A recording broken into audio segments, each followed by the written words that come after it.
Ian says Dessen Tatia joins us now. Talk us through how it's going to work, Dessen. Well, Jane, I can tell you that the municipality is clearly trying to show us that all of the safety systems in relation to this Go Durban project are working. I'm sure you can hear that fire alarm that's been going off in the background. So we are at the Luandle corridor, which is part of this Go Durban system that will be launching very soon, we're told. So once it kicks off, passengers will be able to get on and off at one of these stations. There are several on this route that I'm on at the moment. This runs between Pinetown all the way into North Durban, and there are also stops that can be made in the city centre as well. So I'm taking you to Tami Manyati. He is the head of the eThekwini Transport Authority. Tami, you were kind enough to join us this morning here.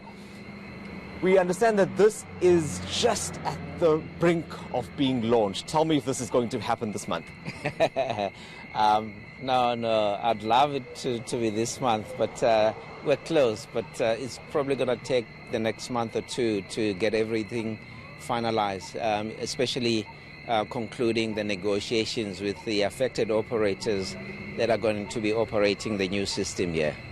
And that's just it, isn't it? Because having a system like this in place also now does, I guess, cause a bit of conflict with existing bus operators and taxi operators in the area. How are you planning to work around that?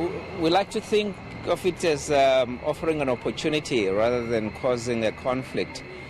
Because in terms of the national strategy to improve public transport, we are compelled as cities to ensure that the existing operators are not pushed aside but are incorporated in the new solution.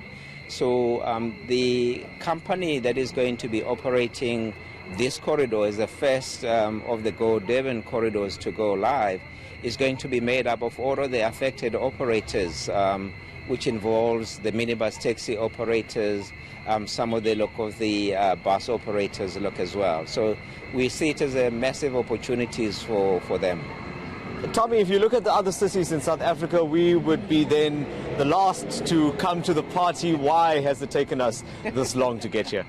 Hey, I was hoping you wouldn't ask that question. But I think it's just a combination of a number of things. Our sister cities in Cape Town and Joburg tied the launches of their own system to the staging of the World Cup in 2010. The serious planning work here in the city actually started after the World Cup itself.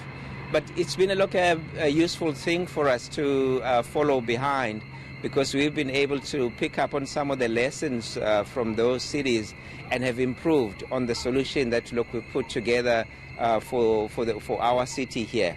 So, for instance, instead of just going corridor by corridor to implement the new solution, we've designed a whole solution for the city, which is 9 corridors, and we're just slowly now putting it into place. So there have been advantages in coming last in the queue, so to speak. Yeah. Well, I'm looking forward to using it, Jane, and just behind me is the route along which these buses will travel. So I imagine pretty soon this more than 20 billion rand project will finally be starting, and who knows, maybe during the next crossing that I have to do to you in the early hours of the morning, I could get onto one of these buses myself.